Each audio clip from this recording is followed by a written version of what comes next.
अस्सलाम वालेकुम नाज़रीन, आप सियासत.pk देख रहे हैं। कुछ बहुत अहम तरीन तफसीलात जिसमें अलीमा खान की कुछ ताज़ा तरीन गुफ्तगू भी सामने आई है अडयाला जेल से, और उसके साथ साथ मिलिट्री कोर्ट्स वाला मामला, सिविलियंस का फौजी अदालतों में ट्रायल, उस हवाले से भी कुछ अहम खबर है जो आपके सामने रखेंगे। और एक जो जुल्म और बर्बरियत का बाजार गर्म रहा पाकिस्तान के अंदर, किस तरीके से एक खबर सामने आ रही है कि फौज की तहवील में एक जो कारकुन पाकिस्तान तहरीक इंसाफ का मौजूद था, उसको किस तरीके से उल्टा लटका कर उस पर जहरीली मक्खियां छोड़ी गई। ये तमाम तर कुछ तफसीलात आपके सामने रखेंगे, लेकिन आगाज करेंगे, निज़ाम जकड़ा हुआ है, निज़ाम शदीद परेशानी का और पैनिक का शिकार है, और वो समझ आता है। राना सनाउल्लाह का एक ताज़ा तरीन स्टेटमेंट सामने आया जी। वो कह रहे हैं कि हम किसी भी ये जो इमरान खान की सेहत और इमरान खान की सिक्योरिटी वाले मामलात हैं, इनको मद्देनजर रखते हुए किसी भी वक्त इमरान खान को उनकी जगह तब्दील की जा सकती है, उनको कहीं शिफ्ट किया जा सकता है। ये आप सुनिएगा। कुछ चीज़ें जो है वो ऐसी हो सकती हैं कि उनकी सेहत या उनकी सिक्योरिटी के पेश नज़र जो है कोई बात हो सके या की गई हो, लेकिन फिलहाल इस बारे में कोई बात नहीं हुई। इम्कानात हो सकते हैं सिक्योरिटी के पेश नज़र उनको कहीं पे मुंतकिल किया जाए जहां पे उनको खतरा ना हो। जी, इम्कानात तो किसी भी हवाले से हो सकते हैं। बात करेंगे, अगर आगे बढ़े तो बात करेंगे इस हवाले से कि काजी फायद ईसा के सेक्रेटरी डॉक्टर मुश्ताक की जानिब से कुछ बड़ा अहम तरीन स्टेटमेंट सामने आया है। अब काजी फायद ईसा यानी पाकिस्तान की तारीख के अंदर पाकिस्तान की अदलिया के ऊपर, निज़ाम इंसाफ के ऊपर एक ऐसा दाग जो हमेशा याद रखा जाएगा, और फिर उस दाग ने जो जो सर्विसेज फराहम की, डेफिनेटली अब उनका मुआवजा भी वो वसूल करेगा। तो अब ये डॉक्टर मुश्ताक साहब बहुत सारी बातें कर रहे हैं। एक तो वो एक पॉडकास्ट के अंदर मौजूद है और वो ये भी कह रहे हैं कि काजी फायद ईसा, जितना मैं उनको जानता हूँ, जिस किस्म के वो शख्स है, वो गुमनामी में मजीद नहीं रह सकते। यानी अब आप अंदाजा लगा लें कि काजी फायद ईसा गुमनामी में नहीं रह सकते, तो इसका मतलब ये है कि काजी फायद ईसा अपने एक एक चीज का मुआवजा वसूल करेंगे, और ये सब जानते हैं। यानी ये सब जानते हैं कि काजी साहब ने जो जो कुछ किया है उसकी एक एक चीज का रिटर्न उन्हें जरूर मिलेगा। अब ये कह क्या रहे हैं, एक पॉडकास्ट के अंदर मौजूद है ये, और ये कह रहे हैं कि काजी फायद ईसा का जो बल्ले वाला फैसला था, 13 जनवरी का फैसला, जो तारीख में अपने एक उसमें एक किस हरूफ में लिखा जाएगा, मतलब एक अपने तय एक बहुत बड़ी मिसाल बनेगा ये फैसला। आने वाली नस्लें इस मोतसबाना फैसले को पढ़ेंगी। अब वो कह रहे हैं कि ये जो फैसला है, सेक्रेटरी साहब कह रहे हैं डॉक्टर मुश्ताक कि मैंने काजी साहब को इस हवाले से बार बार जब हमारी डिस्कशंस होती थी, तो मैंने एक तो उन्हें कहा कि इलेक्शन कमीशन ऑफ पाकिस्तान इतनी माइन्यूट डिटेल्स में, इतनी माइक्रो मैनेजमेंट के मामलात के अंदर नहीं जा सकता। फिर वो कह रहे हैं कि इलेक्शन कमीशन ऑफ पाकिस्तान को बतौर पार्टी इस फैसले के अंदर नहीं आना चाहिए था। उसके बाद वो कह रहे हैं कि फैसले की टाइमिंग ठीक नहीं थी। मैंने काजी साहब को आखिर में ये भी कहा कि फैसले की ये जो टाइमिंग है इलेक्शन से इतने दिन कबल, ये टाइमिंग दुरुस्त नहीं है। यानी काजी साहब को अपना सेक्रेटरी समझाता रहा कि आइन, कानून, वक्त, यानी तमाम तर चीजें अभी इस फैसले को सपोर्ट नहीं कर रही, लेकिन काजी साहब बज़िद थे, क्योंकि काजी साहब शायद बहुत पहले, कहा जाता है कि किसी मखसूस जगह के ऊपर कुछ डील्स, कुछ डॉक्यूमेंट्स, कुछ दस्तावेजात के ऊपर दस्तखत करके आ चुके थे। आगे बढ़े अगर इससे आगे, तो एक और खबर है, जिस तरीके से मामलात तब्दील हो रहे हैं, राना सनाउल्लाह की स्टेटमेंट भी आपके सामने रखी है, और राना सनाउल्लाह की स्टेटमेंट जो है वो एक स्टेटमेंट ही नहीं है। यानी राना सनाउल्लाह जो है वो इससे पहले ये भी कह चुके हैं कि इमरान खान जहां पर मौजूद है, अगर इमरान खान बाहर आ जाए तो फिर हम वहां होंगे, और जहां पर हम है वहां पे इमरान खान होगा। यानी राना साहब भी जानते हैं कि ये 26 नवंबर, ये 9 मई या 8 फरवरी जो वाले जो वाकयात है, इसके ऊपर जब तहकीकात होंगी, जब खान बाहर आएगा, पावर के साथ आएगा, वो फिर इनके ऊपर तहकीकात करवाएगा, तो फिर पीछे जो जो कड़ियां मिलती हैं, जो जो बंदा भी मुलव्वस है, वो तमाम के तमाम लोग फिर काल कोठरी के अंदर होंगे, सलाखों के पीछे होंगे। अब राना सनाउल्लाह का स्टेटमेंट भी मौजूद है। ये तमाम तर सिचुएशन हमारे सामने कहा जा रहा है इमरान खान को शिफ्ट करने की बातें हो रही हैं, लेकिन दूसरी जानिब अलीमा खान की कुछ ताज़ा तरीन स्टेटमेंट्स, अडयाला जेल के बाहर से उन्होंने गुफ्तगू की, और गुफ्तगू बड़ी दिलचस्प है। अलीमा खान कह रही है कि अब मुझ पे, इमरान खान की फैमिली के ऊपर भी मुलाकातें महदूद कर दी गई हैं। मुझ पर आज बैन लगा हुआ था, और मुझे किसी वजह से गेट से अंदर नहीं जाने दिया गया। और वो कह रही है कि डॉक्टर उज़मा अंदर गई, उन्होंने खान साहब को बताया कि अलीमा खान को अंदर नहीं आने दिया गया, जिस पर खान साहब ने उस वक्त जो तमाम की तमाम कोर्ट प्रोसीडिंग्स थी जो अंदर चल रही थी, वो रुकवा दी। ये सुनिएगा वो क्या कह रही है। तो हमें गेट से अंदर नहीं जाने दिया, हम एहतजाजन पहले पैदल चल के अंदर चले गए। उसके बाद उन्होंने कहा कि मेरा कहा कि आप बाहर बैठेंगी, डॉक्टर उज़मा अंदर जा सकती हैं। मेरे ऊपर आज जेल में बैन लगा हुआ था। डॉक्टर उज़मा अंदर गई, उन्होंने जाके इमरान खान को बताया कि उनको अंदर नहीं आने दिया जा रहा। तो इमरान खान ने पहले 1-2 दफ़ा जज को कहा, फिर इमरान खान ने कोर्ट की प्रोसीडिंग्स रोक दी, क्योंकि उन्होंने कहा कि अगर हमारी फैमिली को इसी तरह आप रोक के खत्म, आहिस्ता आहिस्ता उन्होंने फैमिली को तो बिल्कुल ही महदूद कर दिया कि 3 बहनें आ जाएं, ना हमारे भांजे जा सकते हैं, ना हमारे बच्चे जा सकते हैं, ना उनके कजन्स आ सकते हैं, जो पहले इजाजत होती थी। इस वक्त उन्होंने जो इमरान खान की एक्सेस है उसको महदूद किया हुआ है। यानी एक जानिब ऑफर्स की जा रही है कि इमरान खान को बनीगाला शिफ्ट किया जा सकता है, सेहत के मामला, सिक्योरिटी मामला, तो दूसरी जानिब उनकी अपनी बहनों से मुलाकात नहीं होने दी जा रही। वजह ऑब्वियसली वो सेंसरशिप है कि बयानात जो है वो बाहर एज इट इज ना आ सके। ये अभी एक खबर जो जिस तरीके से आपने सुना कि अलीमा खान ने जो बाहर आकर गुफ्तगू की, अगर यहीं से आगे बढ़े तो पाकिस्तान तहरीक इंसाफ को बहुत सारी मुश्किलात का सामना करना पड़ा। पाकिस्तान तहरीक इंसाफ के आगे जिस तरह एक बंद बांधने की कोशिश की गई और जिस तरीके से डिसमेंटल करने की, यानी डिसमेंटलिंग ऑफ पीटीआई प्रोजेक्ट जिस तरीके से लॉन्च किया गया, प्रेस कॉन्फ्रेंसेस से लोगों को उठाने से, डराने से, धमकाने से ये मामला शुरू हुआ, लेकिन किया कुछ नहीं जा सका। फौजी तहवील के अंदर 20 माह रहने के बाद ये एक नौजवान समी वजीर, आपके साथ स्क्रीन पर इनकी वीडियो भी चलेगी, उन्होंने किस तरीके से अपने जो उनके अंदर उनके एक कंसर्न्स हैं या उनकी फीलिंग्स और इमोशंस उनका इजहार वो कर रहे हैं। उर्दू में ट्रांसलेट किया गया, बताया हुआ है कि उन्होंने मुझे बांध कर उल्टा लटका दिया, फिर मुझ पर जहरीली मक्खियां छोड़ दी जो मुझे बार बार काट रही थी। मैं रोता और उनसे मिन्नत करता रहा कि मुझे छोड़ दे। समी वजीर की आहो पुकार, और ये आपके साथ वीडियो स्क्रीन पर चल रही होगी। यानी इस नौजवान के चेहरे के तासुरात देखें, इसकी माँ होगी, बहन होगी, बेटी होगी, इसके बच्चे होंगे, बाप होगा बूढ़ा, यानी बहन भाई होंगे। ये शख्स क्या पैगाम दे रहा है? यानी ये नौजवान नस्ल है जिसने आपका एजेंडा, आपकी मोहब्बत को लेकर आगे चलना था, लेकिन किस तरीके से इसको दूर किया गया,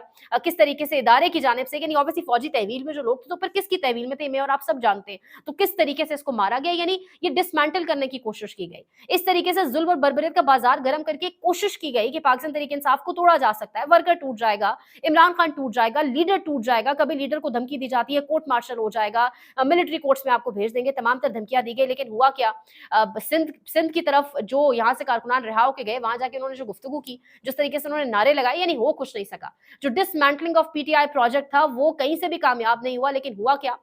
आपकी वो जो एक इज्जत, वो जो एक रोब था, वो जो एक प्यार था लोगों के दिलों में, वो खत्म हो चुका है। और ये वीडियो, ये तासुरात उस शख्स के, जिस तरीके से वो फिंगर्स, यानी साइकोलॉजिकली वो लग रहा है कि किस हद तक वो डिस्टर्ब है। लेकिन जो डिसमेंटलिंग ऑफ पीटीआई, अगेन वो प्रोजेक्ट तो कामयाब नहीं हो सका। यानी आप अंदाजा लगाएं कि मिडिल क्लास है, ये पाकिस्तान की वो क्लास है, ये तमाम तर वो लोग भी लड़के, ये जो फौजी तहवील में थे, जो अडयाला जेल के अंदर थे या जो बाकी मुल्क की जेलों के अंदर थे, अभी भी कस्टडी में हैं, इंसाइड दहशतगर्दी की अदालतों में पेशियां देते हैं, ये तमाम तर मिडिल क्लास के लोग हैं। कोई जाके अपने घर वापस नौकरी शुरू करेगा, किसी ने पीछे अपना कारोबार छोड़कर आया होगा, किसी के बच्चे पीछे स्कूल जा रहे होंगे, यानी वो तमाम तर वो लोग हैं जिनको फर्क नहीं पड़ा 20-20 माह गुजारने के बाद भी, या जिनको इतने इतने महीनों आपने जेलों में रखा है। आपने दरअसल जेल का खौफ, आपने इवन वो फौजी अदालतों का, फौजी तहवील में जाने का खौफ, पर्चों का खौफ, आपने तमाम तर खौफ खत्म कर दिए हैं, और किसी तरीके से जो एक रोब और दबदबा है वो कामयाब नहीं हो पा रहा। अब वो तमाम तर खौफ खत्म होने के बाद हो क्या रहा है?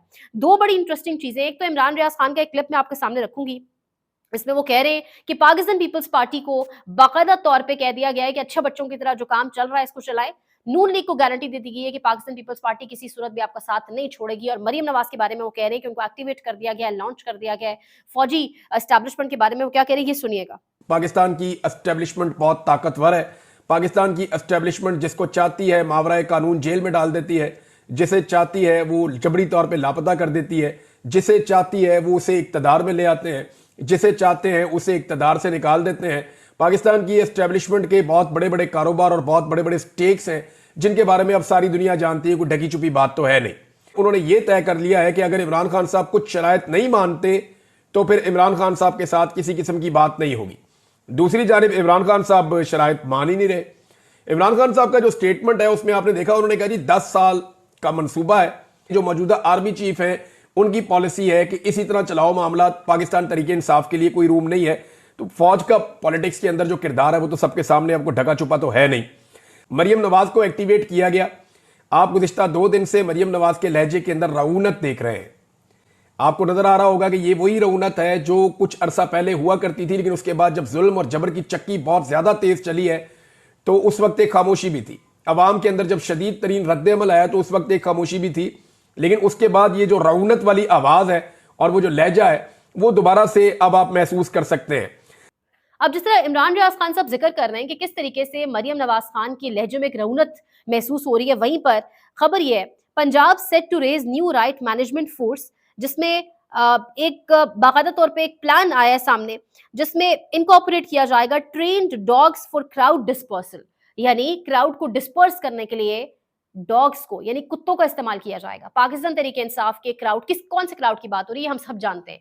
आम आवाम गोलियां चला ली, सब करके देख लिया, अब कुत्तों को लॉन्च करने की कोशिश की जा रही है और ये कहा जा रहा है कि बाकायदा ट्रेन डॉग्स लाए जाएंगे मैदान में, वो डिस्पर्स करेंगे क्राउड को। और ये रऊनत वाज़ेह है, यानी ये वज़ीर आला पंजाब है जो कहती होती है जगह जगह जाके कि मैं आपकी माँ वज़ीर आला बतौर माँ आपसे खिताब कर रही हूँ। तो बतौर माँ ये एक नया पैगाम सामने आ चुका है कि राइट मैनेजमेंट फोर्स लॉन्च करवा दी गई है, जिसके अंदर बाकायदा तौर पे 500 के करीब, if I am not wrong, या कुछ तादाद भी लिखी हुई है, बाकायदा डॉग्स इंट्रोड्यूस करवाए जाएंगे और वो क्राउड को डिस्पर्स करने में, मुंतशिर करने में अपना एक किरदार अदा करेंगे। ये हम पाकिस्तान की बात कर रहे हैं, इस्लामी जमहूरिया पाकिस्तान की। यहाँ पर समी इब्राहिम साहब का भी एक क्लिप है, आगे बढ़ने से पहले वो भी आपके साथ शेयर करेंगे। समी इब्राहिम साहब कह रहे हैं कि अमेरिकन एम्बेसी के अंदर जो हाल अहवाल है, अमेरिकन एम्बेसी के अंदर जो डिस्कशंस चल रही हैं, जिस तरीके से डोनाल्ड ब्लूम अपनी अलविदाई तैयारियां कर रहे हैं और उसके साथ साथ अमेरिकन एम्बेसी के अंदर एक दूसरे से मुलाकातों के अंदर लोग क्या बात कर रहे हैं, वो सुने।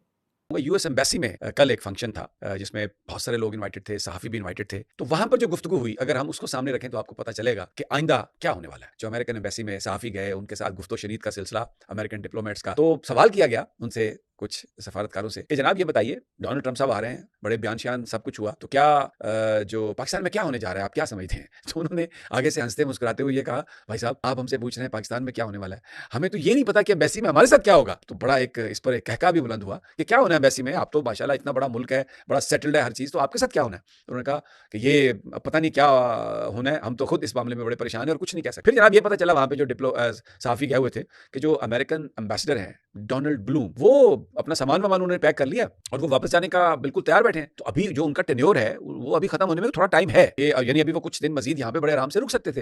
वैसे भी उनके वीडियोस देखे, कभी फज्जा के सिरी पाए खा रहे हैं, कभी कहाँ जा रहे हैं, बड़े कल्चरल, और खासतौर पर शरीफ खानदान के तो बहुत ही वो मोतकद थे। उन्होंने मरीम नवाज से, नवाज शरीफ से बड़ी मुलाकातें की, फिर जरदारी साहब से भी मुलाकातें वगैरह होती रही हैं। अगर नहीं मिले तो बस सिर्फ खान साहब से नहीं मिले। आपको याद होगा कि अमेरिकन कांग्रेस के अरकान ये कहते रहे वहां पर हियरिंग में कि अमेरिकन एम्बेसडर डोनाल्ड ब्लूम को जाना चाहिए अडयाला जेल में और वहां पर इमरान खान से मुलाकात करनी चाहिए, उनके हालात देखने चाहिए। मिस्टर शर्मन, उन्होंने ये बात कही थी, लेकिन डोनाल्ड ब्लूम ने ऐसी कोई कोशिश नहीं की और वहां पर वो नहीं गया।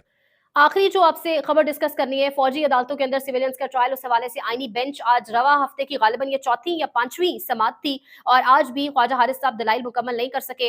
हफीजुल्लाह न्याजी के हवाले से अगर हम मिलिट्री कोर्ट्स पर बात कर रहे हैं तो यहाँ पर एक खबर बड़ी इंपॉर्टेंट है कि हफीजुल्लाह न्याजी ने बाकायदा तौर पर कहा है, इस बात का जिक्र किया है कि मरियम नवाज मेरे बेटे से या मुझसे माफी मांगे। जिस तरीके से मरियम नवाज ने गुफ्तगू की हसान न्याजी के हवाले से पिछले दिनों, जिस तरीके से कहा कि हसान न्याजी ने बाकायदा तौर पर फौजी वर्दी को एक डंडे पर टांगा, तो हफीजुल्लाह न्याजी साहब ये कह रहे हैं कि हसान न्याजी से मंसूब करके जो वाकया बयान किया जा रहा है बिल्कुल गलत है। मिलिट्री कोर्ट्स के अंदर आज समाअत हुई और समाअत पीर तक मुलतवी हो गई। समाअत में आज भी ख्वाजा हारिस की जानिब से कोई स्पीकिंग ऑर्डर नहीं जमा करवाया गया। यानी ख्वाजा हारिस साहब अभी तक ये नहीं बता सके कि एक स्पीकिंग ऑर्डर, एक कोई दस्तावेजात या एक कोई डॉक्यूमेंट या ऑर्डर सामने मेज पर रख के अदालत को दिखाएं कि इस ऑर्डर के तहत, इस नोटिस या इस हुक्म के तहत जो तमाम तर मुल्ज़िमान थे उनको फौजी तहवील में दिया गया था, वो कौन सा ऑर्डर था, वो कौन सी एक बाकायदा तौर पे एक कोई डॉक्यूमेंट मौजूद था जिसके तहत जो है वो इन तमाम तर लोगों की हवालगी की गई फौजी अदालत को या फौजी तहवील में इनको दिया गया।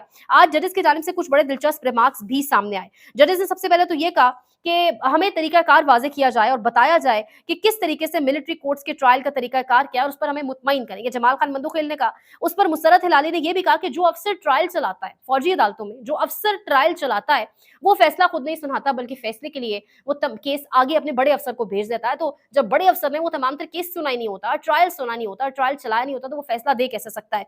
उस पर जमाल खान मंदुखेल ने कहा कि मुझे 34 साल हो गए इस शोबे के अंदर, लेकिन मैं आज भी अपनी जजमेंट को और अपने आप को मुकम्मल नहीं समझता। क्या इस आर्मी अफसर को इतना तजुर्बा होगा? नईम अख्तर अफगान ने यह भी कहा कि मिलिट्री कोर्ट्स के ट्रायल के मराहिल क्या हैं उस पर भी हमें बताया जाए। जिस पर मोहम्मद अली मजहर ने बोला कि कोर्ट मार्शल का पूरा तरीकाकार एक आइन में लिखा हुआ है। यानी मोहम्मद अली मजहर, कल भी जिक्र हुआ, वो अपनी कोई फ्यूचर की चीफ जस्टिस की कुर्सी देख रहे हैं, आईनी बेंच का सरबरा होना देख रहे हैं, वल्लाह आलम। मामला बुनियादी हकूक के हवाले से बेसिकली अदालत में नुक्ता उठाया गया कि मामला बुनियादी हकूक का है, आइन के आर्टिकल 10A का है। अब सवाल ये उठता है, अगर हम कंक्लूडिंग इस पे बात करें तो जो मिलिट्री का मामला है, जो फौजी अदालतों के अंदर सिविलियंस के ट्रायल का मामला है, इस पर बात की जाती है कि अपील का हक है। जो अपील का हक है उस अपील में सिर्फ देखी जाती है नीयत देखी जाती है। उस अपील में यह देखा जाता है कि मेलाफाइडी तो नहीं है, इसके अलावा कुछ भी नहीं देखा जाता। और नीयत क्या थी इन तमाम तर लोगों को फौजी अदालत में भेजने की, ये मैं और आप सब जानते हैं। उसके साथ साथ अगर बात की जाए तो आर्मी एक्ट के अंदर बुनियादी हकूक हकूक वैसे ही मुअत्तल होते हैं। कहा जाता है ना बुनियादी हकूक मुअत्तल नहीं होते, तो बुनियादी हकूक तो वैसे ही मुअत्तल होते हैं। तो अब ये आज की तमाम तर समात का अहवाल था। कोई स्पीकिंग ऑर्डर जमा नहीं कराया जा सका। आज भी ख्वाजा हारिसी दलाइल देते रहे। पीर से भी ख्वाजा हारिसी दलाइल का आगाज करेंगे, और आज तो उन्होंने ये भी कहा कि मेरे दलाइल का अभी पार्ट 1 था और अभी जो है वो दलाइल ऑब्वियसली जारी रहेंगे। लेकिन अब जो चमगोइयां हो रही है वो ये हो रही है कि 4-3 से ये फैसला सामने आएगा, लेकिन हमारे मुल्क के अंदर अदालतों के रिमार्क्स कुछ और होते हैं, फैसले कुछ और आते हैं। अब ये मामला किस तरफ जाता है, ऊंट किस करवट बैठता है, बड़ा इंटरेस्टिंग होगा देखना। देखते रहिए सियासत.pk। पाकिस्तान में इस वक्त सबसे बड़ा मसला बोलने का है। पाकिस्तान में बोलने नहीं दिया जाता, जुबानें खींच ली जाती हैं, डर है, खौफ है, टेरर है। पाकिस्तान का मीडिया मुकम्मल तौर पर कंट्रोल्ड है, वेल मैनेज्ड है, एक मैसिव सेंसरशिप है। इसी तरह का दबाव पाकिस्तान में सियासत.pk भी फेस कर रहा है, जिसे पाकिस्तान भर में गुज़श्ता कई महीनों से मावरा आइन, मावरा कवानीन मुकम्मल तौर पर बंद कर दिया गया है, मुकम्मल तौर पर बैन कर दिया गया है। सियासत.pk की नशरियात को लिमिटेड करके पाकिस्तान में छोड़ दिया गया है। तमाम तर कानूनी मुआवज के ऊपर आवाज उठाई गई, दस्तक दी गई, लेकिन हर तरफ से खामोशी है, सन्नाटा है, कहीं पर कोई सुनवाई नहीं है, कोई सुनने को तैयार नहीं है। लेकिन इसका हल क्या है? क्या खामोश हो जाएं? क्या सवाल ना करें? क्या मालूमात आप तक ना पहुंचाएं? क्या इंफॉर्मेशन आप तक ना पहुंचाएं? मालूमात भी पहुंचेगी, इंफॉर्मेशन भी पहुंचेगी, सवालात भी उठेंगे, लेकिन अब आपने रोल प्ले करना है, आपने अपना किरदार अदा करना है। और छोटा सा एक प्रोसीजर है, प्रोसेस है, उसके बाद आप अपना किरदार अदा करें और हमारी मदद करें। पहले आपने यह करना है कि हमारे YouTube चैनल को सब्सक्राइब करना है, उसके बाद ज्वाइन के बटन के ऊपर जाना है, क्लिक करके हमारा मेंबर बनना है। या फिर दूसरा ऑप्शन यह है कि आपने वीडियो की डिस्क्रिप्शन में जाना है, वहां पर पैट्रियन का लिंक मौजूद होगा, उस लिंक के ऊपर क्लिक करें और हमें सपोर्ट करें, हमारा हिस्सा बने, हमारी ताकत बने।